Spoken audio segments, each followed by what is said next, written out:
Yes. Thank you, Lord. I welcome you all once again to this Zoom prayer. தேவன் நம்ம மத்தியில தொடர்ந்து இடைப்பட்டிருக்கார். இன்றைக்கு 83 நாட்கள் தேவனை நம்ம தொடர்ந்து தேவனை பார்த்து கொண்டே இருக்கிறோம். நிச்சயமாய் அவர் நம்முடைய வாழ்க்கையில பெரிய காரியங்களை அவர் செய்து கொண்டிருக்கிறார். அநேக testimonies are popping up. God is doing amazing things in our life. இன்றைக்கும் நம்முடைய மத்தியில தகப்பனார் ரெவரண்ட் டாக்டர் ஆர் ஜான்துரை தேவனுடைய வார்த்தையை பகிர்ந்து கொள்ள வருகிறார்கள். நீங்க இந்த செய்தியை யூடியூப்ல பார்த்து கொண்டிருப்பீங்களா? I request you to like, share and subscribe. ஒன்றவர் ministries like, share and subscribe பண்ணும்படியாக நான் தாழ்மையாக கேட்டிருக்கிறேன். I request my dad to preach the word of God.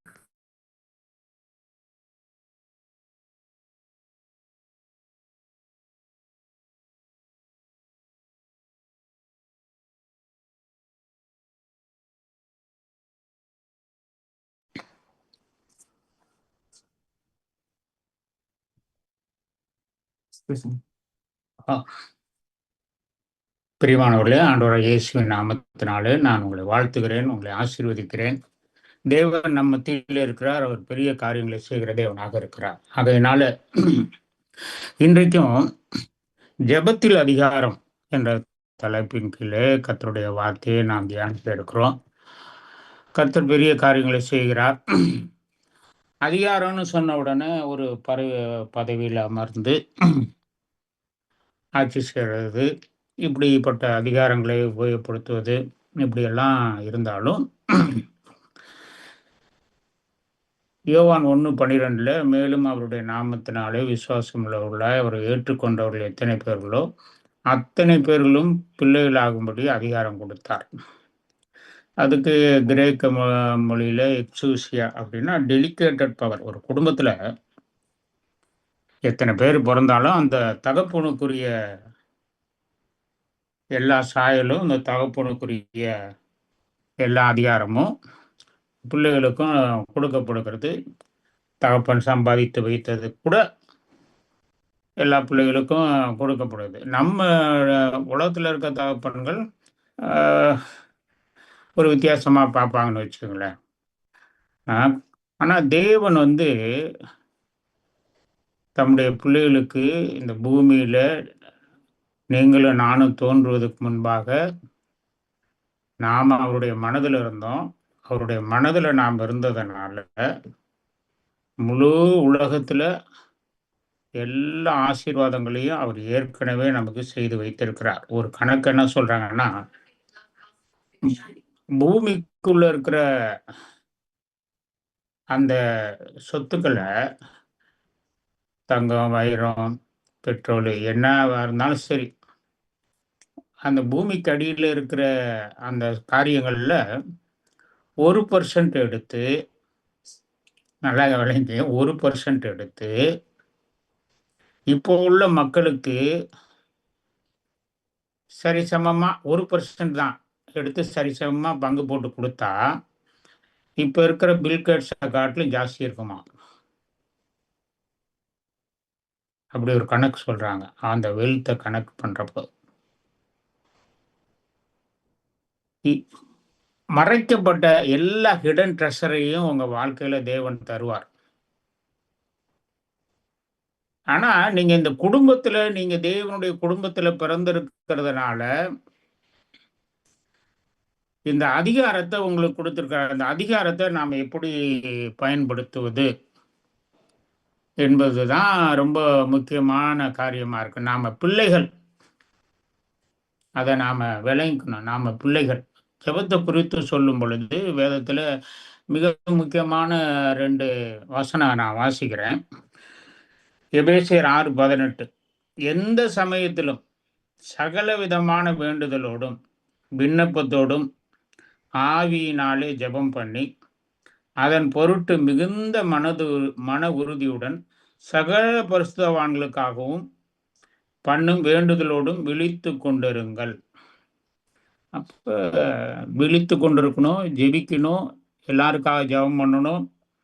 சகல விதமான வேண்டுதல் பாருங்க, மற்றவங்களுக்காக இன்டர்செஷன் பண்றது நம்ம வாழ்க்கையில ஜெபங்கிறது ஒரு தேவனோட உள்ள ஒரு கனெக்ஷனை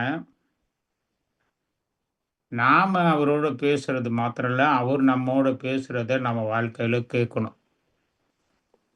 இப்படி ஒரு ஜெபத்தை குறித்து ஜெபிக்கிறதுக்கு ஜாக்கிரதையா இருங்க. நிறைய வசனம் இருக்கு ஜெபிக்கிறதுக்கு. ஜெபிக்கிறத பத்தி நமக்கு அறிவுரை கூறக்கூடிய, இன்ஸ்ட்ரக்ஷன் கூறக்கூடிய வசனங்கள் நிறைய இருக்கு. ஆனா இந்த 2 வசனம் ரொம்ப முக்கியமானது. ஒண்ணு எபேசியர் 6:18. இன்னொன்னு மிக முக்கியமானது. அது இயேசு ஆண்டவர் சொன்னாரு. நீங்கள் என்னிலும் என் வார்த்தைகள் உங்களிலும் நிலைத்திருந்தால், நீங்கள் கேட்டுக்கொள்வது எதுவோ அது உங்களுக்கு செய்யப்படும். பாருங்க, நீங்கள் என்னிலும் என் வார்த்தைகள் உங்களிலும் நிலைத்திருந்தால்.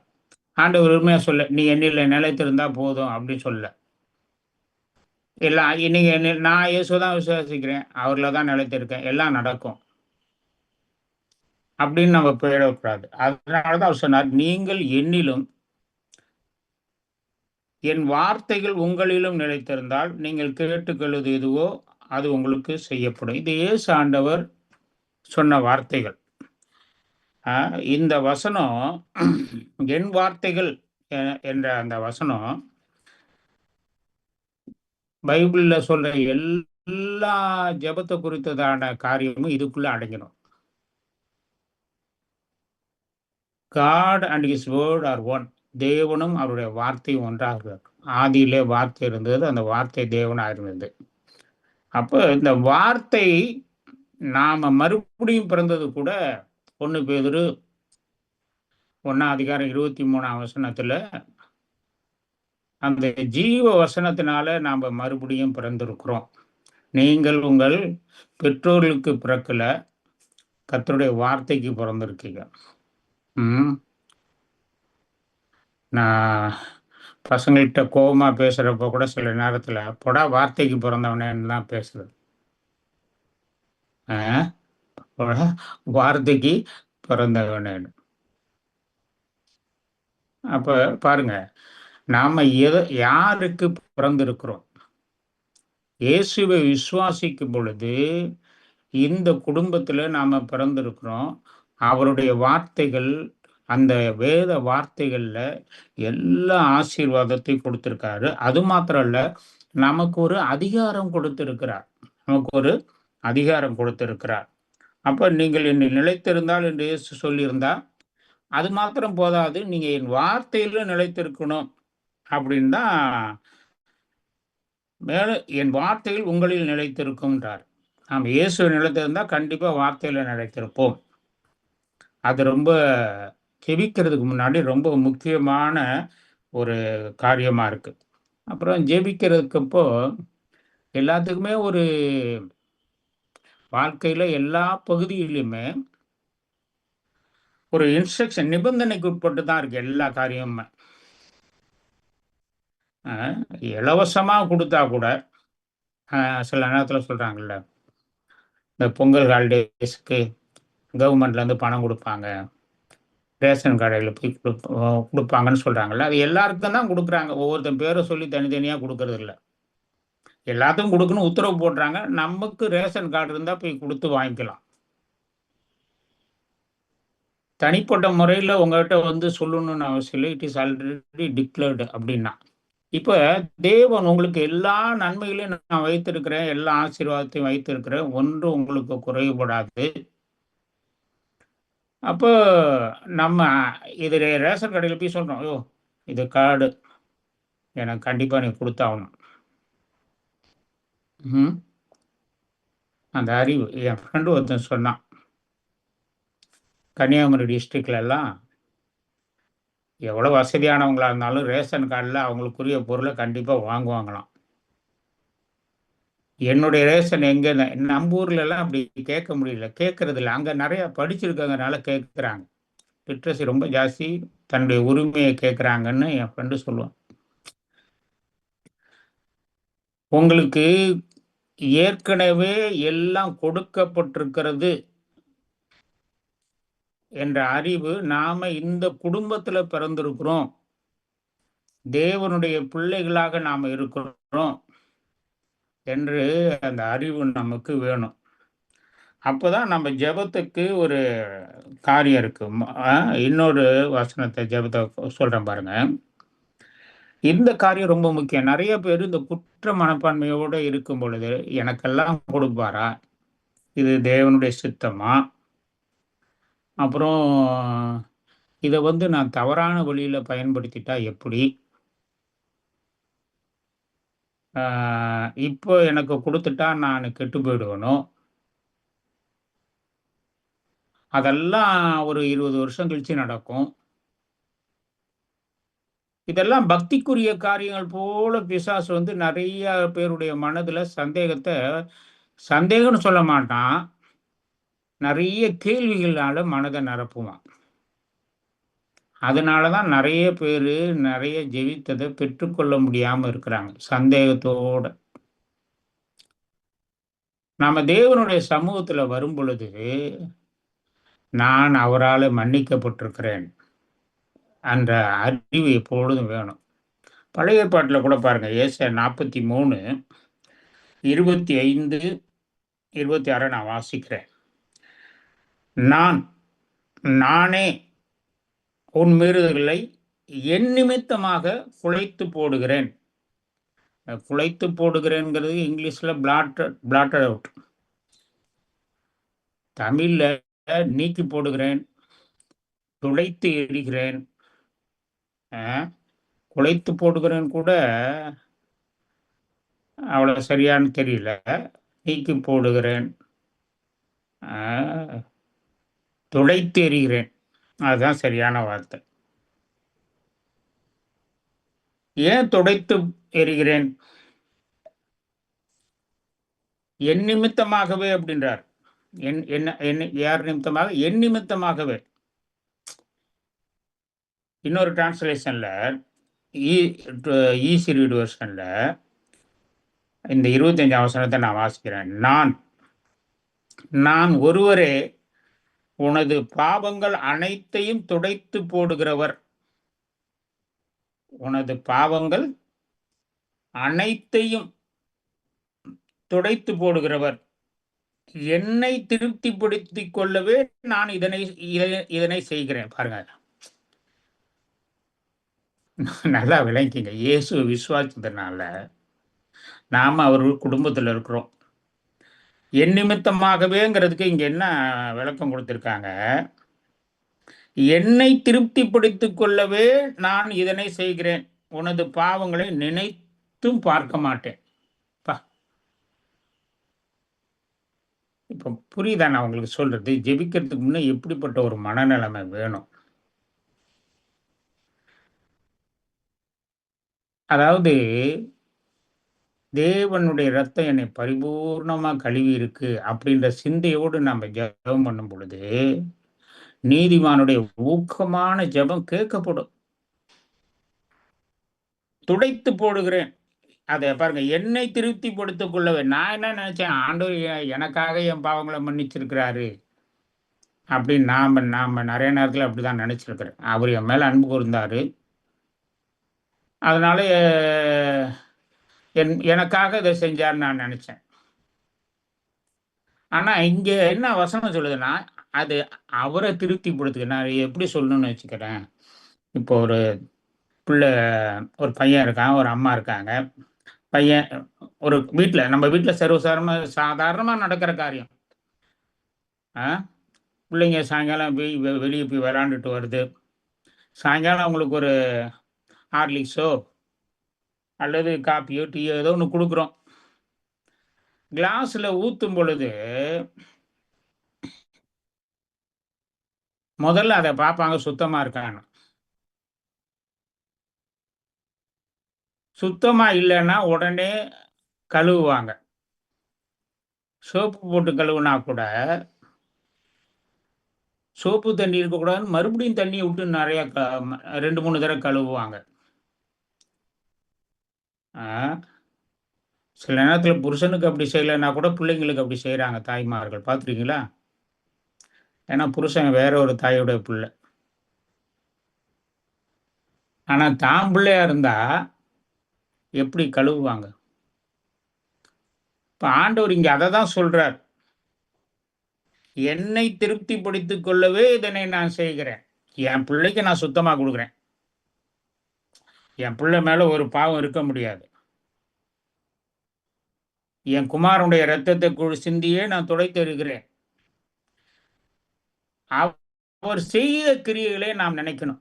அதுலதான் கிருபைனா என்னன்னா, நம்ம கிரியையை மேன்மைப்படுத்துறது இல்ல, அவர் நமக்கு என்ன செய்தார், அவர் என்ன கிரியை செய்திருக்கிறார், அவர் என்ன எனக்காக செய்திருக்கிறார் என்பதை மேன்மைப்படுத்துறது தான் கிருபை.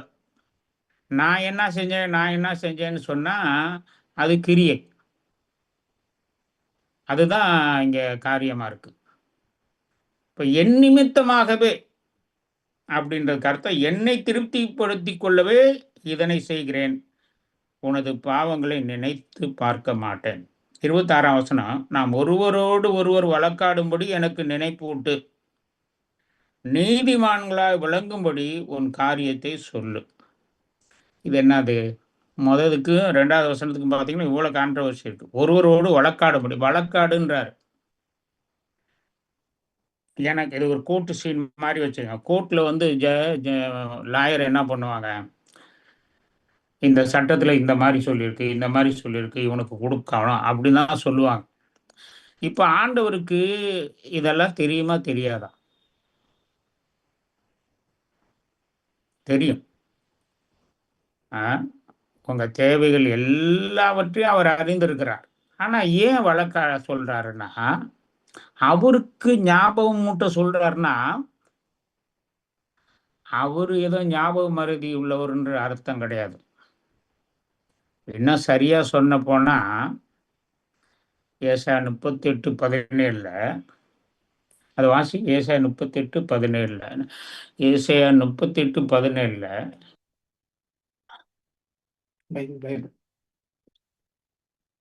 ஏசாயா 38:17 வாசிக்கிறேன். ஏசாயா 38:17 இன்னைக்கு காலையில எனக்கு காமிச்சாரான். முதுகுக்கு பின்னாடி போட்டேன்.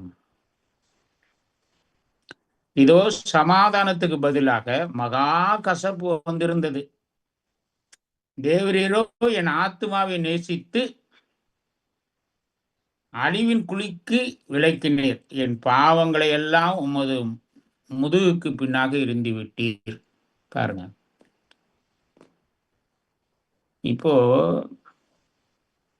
அவரால் பாவத்தை எல்லாம் மறக்க முடியும். இயேசு ரத்தத்தின் கீழே பார்த்தா ஒரு பாவத்தையும் அவர் நினைக்க முடியாது. உங்களையும் என்னையும் பிதாபாகிய தேவன் தம்முடைய குமாரனாகிய இரத்தத்தின் கீழாக தான் பார்க்கிறார். பார்க்கும் பொழுது அங்க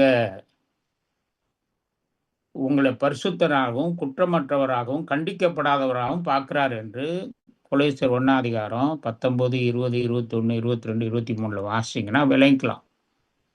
கண்டிக்கப்படாதவரும் குற்றமற்றவர்களும் பரிசுத்தவான்களாகவும் இயேசுவின் இரத்தத்தினூடாக உங்களை பார்க்கிறார். அதே பார்வை தான் நமக்கு இருக்கணும்னு விரும்புறாரு. இப்படிப்பட்ட ஒரு சூழ்நிலை வந்தா திரும்ப நம்மளால பாவம் பண்ணவே முடியாது. ஜெபம் பண்ண போகும் பொழுது கூட ஒருவோடு வழக்காடும்படி எனக்கு நினைப்பூட்டு அப்படிங்கிறார். இப்போ ஆதியாகமம் 18ஆம் அதிகாரத்துல பாத்தீங்கன்னா கூட சர்வலோகத்தின் நியாயாதிபதி 25ஆம் வசனத்துல இருக்கு. அங்க வந்து ஆபிரகாம் வந்து லோத்துக்காக பரிந்து பேசுறான். 50 பேர் இருந்தா அந்த பட்டணத்தை அழிக்க மாட்டாருன்னு ஒரு காரியம் இருந்தது. டைரக்டா அவன் லோத்துக்காக கேட்டிருந்தா கூட ஆண்டவர் எஸ் சொல்லியிருப்பார், அழிக்க மாட்டேன்னு சொல்லியிருப்பார். ஆனாலும் அங்க ஒருத்தனுமே இல்லை.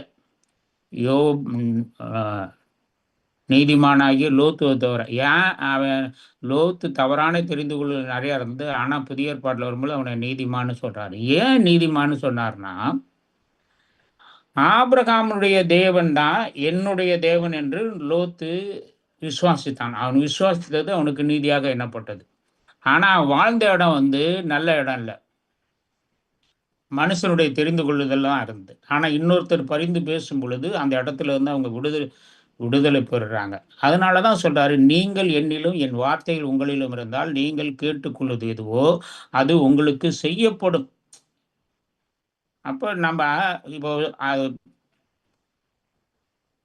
வானத்தையும் பூமி உண்டாக்கின தேவன் சர்வலோகத்தின் நியாயாதிபதிக்கு முன்பாக ஆபிரகாம் அப்படி பேசுறான்.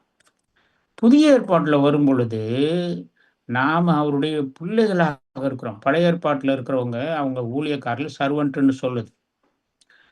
ஆனா பழைய ஏற்பாட்டு வெளிச்சத்திலேயே எனக்கு ஞாபகம் உண்டு அப்படின்னா அவருக்கு ஞாபகம் மறதியா இல்ல. உங்களுக்கு எனக்கு ஞாபகம், நாம நம்மளை ஞாபகப்படுத்திக்கணும். கர்த்தாவே உம்முடைய வார்த்தையில இப்படி சொல்லியிருக்கிறது, என் பிள்ளைகள் கர்த்தரால் போதிக்கப்பட்டிருப்பார்கள், பூமியின் உயர்ந்த இடங்கள்ல இருப்பாங்க. அப்படி நீங்க வசனம் இப்படி சொல்லுதேன்னு ஆண்டவர்ட்ட சொல்லும்பொழுது, வழக்காடும்படி வாருங்க அப்படிங்கிறார். அவர் என் ஆத்துமாவை நேசிக்கிறார்ன்னு ஏசாயா 38:17 நம்ம கேட்டோம். இப்போ உங்களை குற்றமற்றவர்களாகவும் கரையற்றவர்களாகவும் பார்க்கிறார். நம்ம தேவனுடைய சமூகத்துல இப்படிப்பட்ட ஒரு விசுவாசத்துல வரும் பொழுது, தேவனுடைய வார்த்தை எடுத்து பேசும் பொழுது இந்த அதிகாரம் நடக்க ஆரம்பிக்குது. 2 நாளைக்கு முன்னாடி 3 நாளைக்கு முன்னாடி ஜோசப் சொன்னார், நீங்க கண்ணை மூடுங்க, ₹1,00,00,000 எவ்வளவு தூரத்துல இருக்குன்னு பாருங்க. நம்ம மனதிலே ஏற்கனவே நம்ம பிக்ஸ் பண்ணிட்டோம் நிறைய. இதெல்லாம் இப்ப நடக்காது, இதெல்லாம் ஃபியூச்சரு, அரசாங்கம் இப்படி இருக்குது, ஃபைனான்ஷியல் எப்படி இருக்குது, ஒரு வீடு கட்டணும்னா அவ்வளோ பணம் வேணும், பேங்க் அக்கௌண்ட் ஓப்பன் பண்ணணும், எல்லாம் பண்ணணும். எல்லாம் நேர்த்தியா உனக்கு முழு உலகத்தையும் மாற்றி எல்லா காரியத்தையும் உங்களுக்கு செய்ய தேவன் வல்லமை உள்ளவராக இருக்காரு. அவருடைய வழியின்படியே நீதியா செய்ய அவர் ரெடியா தான் இருக்கிறாரு. அவர் ரெடியா தான் இருக்கிறாரு. நம்ம மனதுல தான் எல்லாவற்றையும் தூரத்துல தள்ளி வச்சுட்டோம்.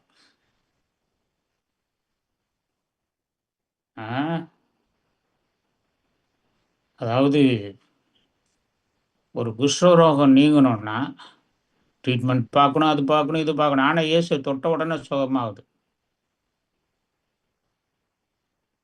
நம்ம நிறைய பேரு நம்ம வாழ்க்கையில நிறைய காரியங்களை மனதுல ரொம்ப தூரத்துல வைத்து விட்டோம். அதனாலதான் நிறைய பேர் பெற்றுக்கொள்ளாம இப்ப போறோம், இப்ப செய்யறோம், இப்ப விடுதலை தருது. இப்படிதான் தேவன் எதிர்பார்க்கிறார். இந்த விசுவாசம், இப்படிப்பட்ட விசுவாசத்தை தேவன் நம்ம மத்தியிலிருந்து எதிர்பார்க்கிறார். அதனாலதான் பவுல் அப்போஸ்தலன் ரோமருக்கு எழுதின நிருபம் 12:1 வாசிங்க. 12:1 ஒரு சில டிரான்ஸ்லேஷன்ல நான் கெஞ்சி கேட்டுக்கிறேங்கிறாரு. ஐ பிசீச் யூ, ஒரு லாங்குவேஜ்ல ஐ பெக் யூன்றார் மக்களை பார்த்து. உங்க மனது புதிதாகிறதுனால, என்னதுங்க, உங்க மனது புதிதாகிறதுனால இதை அவர் ரொம்ப அப்படி ரெக்வஸ்ட் பண்ணி கேட்கிறாரு. இப்பவும் வார்த்தையினால நீங்கள் என்னிலும் என் வார்த்தைகள் உங்களில் நிலைத்திருந்தால் நீங்கள் வேண்டிக் கொள்வது எதுவோ அது செய்யப்படும். இப்போ நம்ம சுத்து வட்டாரத்துல ஒரு சாராய கடை திறக்கக்கூடாதுன்னு நம்ம ஜெபம் பண்ணோம்னா சாராய கடை திறக்க மாட்டான். திறந்த கடை ஓடணும்னு சொல்லி ஜெபம் பண்ணா ஓடும். அதிகாரத்தை உபயோகப்படுத்துறது. நீங்க இருக்கிற இடத்துல தேவன் இருக்கிறார். நீங்க பேசும் பொழுது தேவன் பேசுறதை போலவே பேசுறீங்க. ஏற்கனவே இதெல்லாம் வாக்கு தத்தத்துல இருக்குது, எனக்கு ஞாபகப்படுத்து அப்படிங்கிறாரு. ஆபிரகாம் தேவனுக்கு அப்படி ஞாபகப்படுத்தினா பழைய ஏற்பாட்டிலேயே ஏசாயா 43:25-26 பார்க்கிறப்ப நான் ஒரு தடவை வாசிக்கிறேன் பாருங்க. நான் ஒருவரே உனது பாவங்கள் அனைத்தையும் துடைத்து போடுகிறவர். ஏசாயா 43:25 ஈஸி ரீடு வெர்ஷன்ல. நான் ஒருவரே உனது பாவங்களையும் அனைத்தையும் துடைத்து போடுகிறவர். துடைத்து போடுகிறவர் சொல்லிட்டு என்னை திருப்திப்படுத்திக் கொள்ளவே நான் இதனை செய்கிறேன். உனது பாவங்களை நினைத்து பார்க்க மாட்டேன். இப்போ எனக்கு ஞாபகப்படுத்து, நான் உனக்காக எல்லாம் செஞ்சிருக்கேன். இததான் ரொம்ப ஷார்ட்டா ரோமர் 8:32 தம்முடைய சொந்த குமாரன் என்றும் பாராமல் அவரை நமக்காக ஒப்பு கொடுத்தவர் அவரோடு கூட எல்லாவற்றையும் அருளாது இருப்பது எப்படி? ஒரு கேள்வி கேட்கிறாரு. நான் கொடுக்க மாட்டேனா? நீ ஏன் கேட்கல? நீங்க கேட்காதனால தான் பெற்றுக்கொள்ளாமல் இருக்கிறீங்க.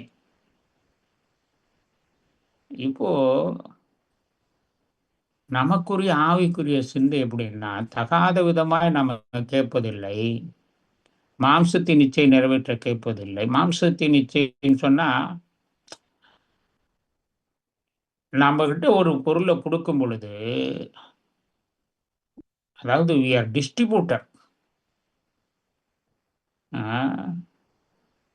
உங்களுக்கு எத்தனை பேருக்கு நன்மை செய்ய முடியுமோ அத்தனை பேருக்கு நன்மை செய்யும்படியாக தான் உங்களை ஆசீர்வதிக்கிறார். உங்களை கிறிஸ்துவை போலவே பார்க்கிறார். அவர் நன்மை செய்கிறவராய் எங்கும் சுற்றி தெரிந்தார். இயேசு ஒருபோதும் தரித்திரத்துல வாழல. ஒரு குறைவு இல்லாம வாழ்ந்தாரு. சிலுவையில மாத்திரம்தான் அவர் குறைவுபட்டவராக இருந்தார். ட்ரெஸ் இல்லை, தாகம் எடுத்தது. முழு மனுக்குலத்தின் பாவத்தையும் இயேசு ஏற்றுக்கொள்ளும் பொழுது அப்படி நடந்தது. மற்றபடி அவரை போலவே நாமும் அவருடைய பிரமாணத்தை நிறைவேற்றும்படியா இருக்கிறோம். இப்படிப்பட்ட சிந்தை உடையவர்களாக நீங்களும் நானும் இருக்கும் பொழுது நம்ம ஜெபம் கேட்கப்படும். சார்ல்ஸ் பின்னி 1800 அந்த ப்ரேயர் பண்ணுவான். காலையில 4 to 8 ஜெபம் பண்ணாம இருக்க மாட்டாராம். அந்த ஜெபத்துல எல்லாம் என்ன சொல்லுவாராம்? வசனத்தை தான் சொல்லி அதிகாரம் எடுத்து ஜெபம் பண்ணுவாராம். ஹாஸ்பிட்டல் மூடிடுவாங்க, பால்ரூம் டான்ஸ் ரூம் மூடிடுவாங்க, தியேட்டர் மூடிடுவாங்க. இன்றைக்கும் இதே போல இந்த வார்த்தையை கேட்கிற உங்க வாழ்க்கையில அப்படி ஒரு எழுப்புதல் இருக்கும். நீங்க உங்க வாழ்க்கையில குறைவை தேடினாலும் காண மாட்டீர்கள், நிறை உண்டாயிருக்கும். நீங்க வசனத்தை சொல்லி ஜெபம் பண்ணும் பொழுது அது இமீடியட்டா நடக்கிறத நீங்க பார்ப்பீங்க. பிசாசு தந்திரமா வந்து உங்ககிட்ட சொல்லுவான், சந்தேகமா, இதெல்லாம் இப்ப நடக்காது, 10 வருஷம் கழிச்சு தான் நடக்கும். அதனதின் காலத்துல நேர்த்தியா உங்களுக்கு நடக்கும். உங்க குடும்பத்தின் பிள்ளைகளுக்கு திருமண காரியங்கள் அதன காரியத்துல நேர்த்தியா நடக்கும். அதான் வாக்கு தத்துவம். ஆலிபன் கன்னியை விவாகம் பண்ணுவது போல உன் இளவயது மனைவி, இப்படியெல்லாம் வாக்குத்தத்தம் நிறைய இருக்கு. உன் பிள்ளைகள் பூமியின் உயர்ந்த இடங்களை குடியிருப்பாங்க. ஏன் இது நடக்கலைன்னா, மனதுல இதை ரொம்ப தூரத்துல வைத்து விட்டோம். மனதுல ரொம்ப தூரத்துல வச்சுட்டோம். ரொம்ப தூரத்துல வச்சா இது ஆபிரகாமுக்கு நடக்கும், அந்த ஊழியக்காருக்கு நடக்கும், இந்த விசுவாசிகளுக்கு நடக்கும், அவர்களுக்கு நடக்குங்கிறதுக்கு நாம ஆமேன் போடுறோம். அதனால அது ஆனா உனக்கும் நடக்கும் அப்படிங்கிறப்போ அது அருகில வந்துருச்சு. அது அருகில வந்துருச்சு. அப்ப வசனத்தை எடுத்து தேவ சமூகத்துல சொல்லுவதுதான் நாம அதிகாரத்தை உபயோகப்படுத்துகிறோம். ஆகையினால எழுதி ஜெபம் பண்றது ரொம்ப ரொம்ப நல்லது. அந்த வசனத்தின் மேல நின்று ஜெபம் பண்றது ரொம்ப நல்லது. நான் ரொம்ப நாளா ஜெபம் பண்ணியிருக்கேன், நடக்கலையே அப்படிங்காதீங்க. அந்த வசனத்தை எழுதி வைத்து ஜெபம் பண்ணி பாருங்க, கைகளை வைத்து அதை பாருங்க, எல்லா தடைகளும் நீங்கி போகும். உலகம் பொல்லாங்கனுக்குள் கிடக்கிறது, தேவனால் பிறந்த எவனும் தன்னை காக்கிறான், தேவன் காக்கல, தன்னை காக்கிறான். நாம தான் நம்மள வசனத்தை கொண்டு காக்கணும். இந்த வசனம் இருக்கு, பாதையின் கூடாரத்தை அணுகாது, பொல்லாப்பு எனக்கு நேரிடாது, நான் போகையிலும் ஆசீர்வாதமா இருப்பேன், வருகையிலும் ஆசீர்வாதமா இருப்பேன், அவர் என் ஆத்துமாவை நேசிக்கிறார், தம் நிமித்தமாகவே அவருடைய திருப்திக்காக அதுதான். பொழுதும் தேவன் நம்ம பக்கத்துல இருந்து சொல்றார். சில நேரத்துல நான் சட்டை போட்டேன்னா அழுக்கா இருந்தா என் மனைவியோ அல்லது மருமகளோ யாரோ வந்து சொல்றாங்க, இந்த காலைல சரியில்லை, இது இப்படி மடிங்க அப்படி மடிங்கன்னு சொல்றாங்க. நம்ம நல்லா இருக்கணுங்கிறது நம்மளை நேசிக்கிறவங்க எப்படி சொல்றாங்க? தேவன் நம்முடைய ஆத்மாவை நேசிக்கிறார். அவர் எப்பொழுதும் உங்களோடு இருக்கிறார். நீங்க எல்லாவற்றிலும் நன்றாக இருக்கும்படியா விரும்புகிறார். நம்ம அதிகாரத்தை எடுக்கணும். ஆபிரகாம் லோத்துக்கு அதை செஞ்சான். என்னை விட்டு பிரிஞ்சு போயிட்டான் அப்படின்லாம் அப்படின்னு நினைக்கல. ஒரு வார்த்தை சொல்றேன். இது ரொம்ப முக்கியமான ஒரு வார்த்தை. யோவான் 20:23 எவர்கள் பாவங்களை நீங்கள் மன்னித்தீர்களோ அவர்கள் பாவம் மன்னிக்கப்படும். எவருடைய பாவங்கள் நீங்கள் மன்னிக்காதிருக்கீர்களோ அது மன்னிக்கப்படாமல் இருக்கும். இந்த வார்த்தையை ரொம்ப நாள் எனக்கு ஒரு சந்தேகம் இருந்தது. எனக்கு பக்கத்து வீட்டில் இருக்க ஒரு ப்ரொஃபஸர் இப்படி கேட்டார். கேத்தலிக்காரங்க வந்து இப்படி சொல்றாங்க, அந்த சர்ச்சில் மன்னிச்சாதான் மன்னிக்கப்படும், ஓ நீங்க மன்னிச்சா மன்னிக்கப்படாதுன்னு சொன்னார். அப்ப நான் ஆண்டவர்கிட்ட கேட்டேன், எவர்கள் பாவங்களை நீ மன்னிக்கிறீரோ அது மன்னிக்கப்படும், எவர்கள் பாவங்களை மன்னிக்காதிருக்கிறீர்களோ அது உங்களுக்கு மன்னிக்கப்படாமல் இருக்கும். நான் கேட்டேன், என்னன்னு கேட்டேன். ஆண்டவர் சொன்னாரு, அவன் மன்னிப்பு கேட்டா நான் மன்னிச்சிடுவேன், நீ மன்னிக்காம இருந்தேன்னு வச்சுக்க அந்த பாவம் உன் கண்ணுக்கு முன்னாடி இருக்கும் அப்படின்னு ஆண்டவர் எனக்கு சூப்பரா ஒரு விளக்கம் கொடுத்தாரு. அது அதனால மற்றவருடைய பாவங்களையே, அவன் பாவம் பண்ணவன் தப்பு பண்ணவன் ஊழியக்காரனோ எவனோ யாரா இருந்தாலும் அதை தேவன் மன்னிக்கிறாரு. நான் அதை நினைப்பதில்லை, முதுகு பின்னாடி போட்டேன். நீ தான் அவன் மற்றவனுடைய பாவத்தை நினைச்சிட்டு இருக்கிறதுனால உன் கண்ணுக்கு முன்னாடி அது மறைவா இருக்கு. நீ எனக்கு முன்னா வாக்கு தத்துவத்தை பேச முடியறதில்ல. நிறைய பேர் குறை சொல்லிட்டே தெரியுறவங்க ஜெபிக்கவே மாட்டாங்க. அப்ப இது ஜெபம் பண்றதுக்கு முன்னாடி நமக்கு இருக்கிற நிலைமை முக்கியமானது. நாம தேவன் மன்னித்திருக்கிறார். நம்ம குடும்பத்தில் உள்ளவங்களை நாம மன்னிக்கணும். இந்த மன்னிப்பு வந்து நீங்களே உங்களை நினைப்பு விட்டுக்கொள்ளணும், தேவன் என்னை மன்னித்திருக்கிறாருன்னு. இது ரொம்ப முக்கியமான காரியம். உங்க அதிகாரத்தை எடுக்கிறதுக்கான எல்லா காரியமும் இந்த வசனங்கள்ல இருக்கு. இந்த வசனங்களை நீங்க தியானிங்க, தேவன் பெரிய காரியங்களை செய்வார். God bless you. God bless you.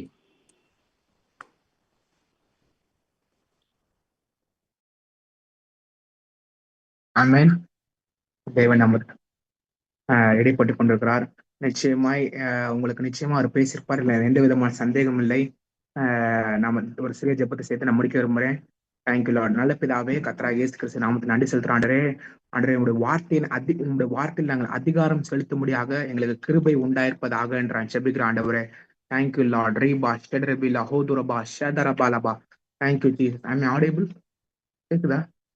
S. உங்களுடைய வார்த்தையை நாங்கள் வந்து செயல்பாட்டு கொண்டு வரும்படியாக, உங்களுடைய வார்த்தையை நாங்கள் வேறொன்று நிலைத்து நிற்கும்படியாக எங்களுக்கு கிருபை சிறக்காக ஜெபிக்கிறோம் ஆண்டவரே. Thank you Lord. ஆண்டவரே, எல்லா காரியத்தினையும் வாய்க்க சேருக்காக ஜெபிக்கிறோம் ஆண்டவரே. நன்றி செலுத்துறோம் ஆண்டவரே. Thank you Lord. எல்லா தீமை அனைத்தும் நன்மையா என்னை மாற பண்ணுக்காக ஜெபிக்கிறோம். இயேசுவின் நாமத்தை ஜெபிக்கிறோம் ஜீவன் நடத்தாப்பனே. ஆமேன். என் ஆத்மாவே கர்த்தரை ஸ்தோத்ரி, என் முழு அவர் பரிசுத்த நாமத்தை ஸ்தோத்ரி. என் ஆத்மாவே கர்த்தரை ஸ்தோத்ரி. கர்த்தர் செய்த சகல உபாரங்களையும் மறவாதே. அவர் அக்கிரமல் எல்லாம் மன்னித்து உங்கள் நோய்கள் எல்லாம் குணமாக்கி உன் பிராணனை அழிவுக்கு விலக்கி மீட்டு உங்கள் நன்மையினாலும் கிருபையினாலும் இரக்கங்களாலும் முடிசூட்டி நன்மையினால் உங்கள் வாயை திருப்தி ஆக்குவார்.